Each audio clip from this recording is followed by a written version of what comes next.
Good afternoon and welcome to the daily video check-in for today, Thursday, May 28th. We are on the precipice, almost about to begin the holiday of Shavuot. Shavuot is the third of our three festivals, what are known as the three festivals. Those are those big three holidays that are maybe not quite for us at the level of Rosh Hashanah and Yom Kippur, but certainly three of the most important days in the Jewish calendar. They are Passover, Sukkot, and Shavuot. Each one of those holidays has a special agricultural meaning to it, but also a special spiritual aspect to it. And Shavuot, I know you've learned from these short videos that the rabbis and I make over the past few days, we've learned that Shavuot is about the gift of Torah. It commemorates that time at Mount Sinai, the people of Israel, gathered and received the Ten Commandments, and our tradition says that really the entirety of Torah, the gift of Torah, was received on that day, and that is what we remember and celebrate on Shavuot. I want to talk a little bit about how Torah kind of plays in our lives, especially as Reform Jews. Now, there is a grand tradition. We are known as the people of the book, and you might understand the book to be Torah, and perhaps it is, but it's also really the people of books, not just the book.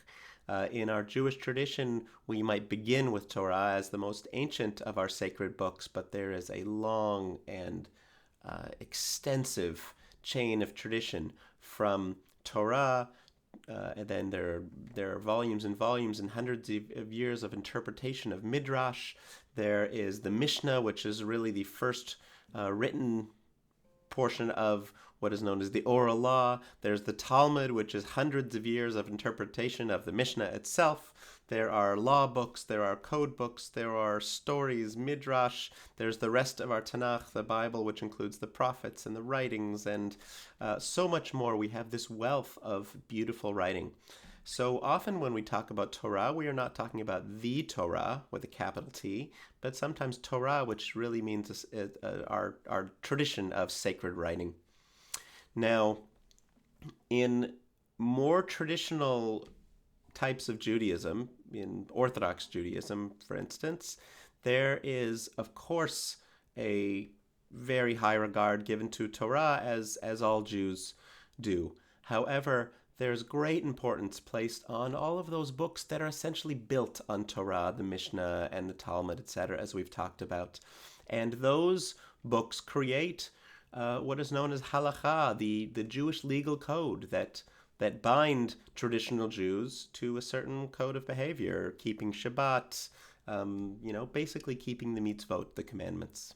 It begins with Torah, but continues through hundreds and even thousands of years of interpretation. In Reform Judaism, we look to those sources as well and certainly value those sources, but we are not a halachic movement. We don't behave in a certain way because a rabbi of the Talmud expressed it explicitly, that it is a law per se. We often go all the way back to Torah for our inspiration. And actually in Reform Judaism, I would say there's a greater emphasis placed on Torah than in some traditional forms of Judaism, because we don't look quite as much to the years and years of rabbinic interpretation that follow Torah. By way of example, if you go to a more traditional bar mitzvah, the bar mitzvah boy might read only the maftir, only the very short, maybe 4 or 5 verses of the end of that week's Torah portion, but the haftarah, the words of the prophet, that is the larger chanting element that the bar mitzvah boy might chant, a full haftarah of perhaps 15 or 20 verses. In our Reform tradition, we certainly do chant haftarah. All of our students here at Temple Israel do. But the emphasis is much more on the chanting of Torah, that original and sacred text that was handed down at Sinai that we celebrate on Shavuot. Torah is known as Eitz Chaim, a tree of life, and I love the beauty of how the ancient words of Torah are still relevant and meaningful and how they come to play in our lives. So in this week's Torah portion in particular, we have the priestly blessing.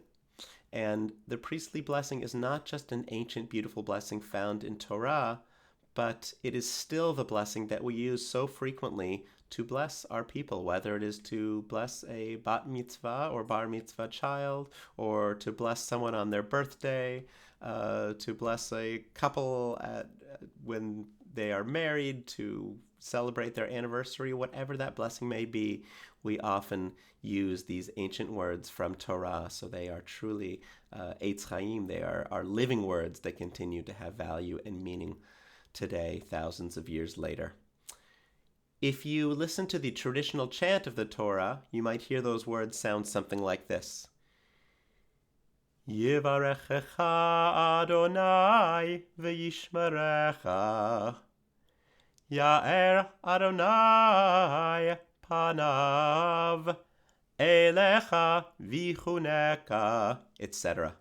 But the melody that we most often sing to it is composed by the wonderful 20th century Jewish composer Max Helfman.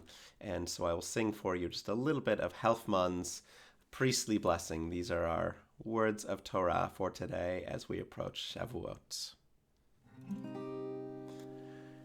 Yevarechecha Adonai v'yishmerecha. Ya'er Adonai panav elecha v'chuneka. Yisa Adonai panav elecha v'yatzem lecha. Shalom.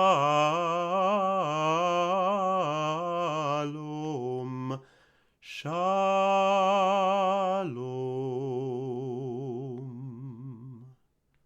May God bless you and keep you. May God look upon you with grace and kindness.